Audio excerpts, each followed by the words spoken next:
थोड़ा खींच कर पढ़ना, ठीक है।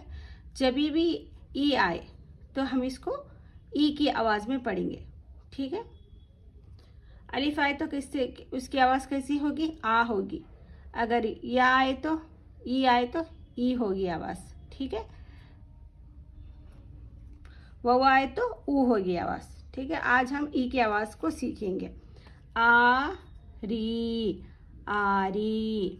दा दी, दादी। हा जी, हाजी। सर दी, सर्दी। देखिए मैं तोड़ तोड़ के भी पढ़ रही हूँ हर्फों को, ताकि आपको ई की आवाज़ को अच्छे से समझ सकें। सर्दी। चलती, चलती। माली, माली। वही, वही, वही, वही।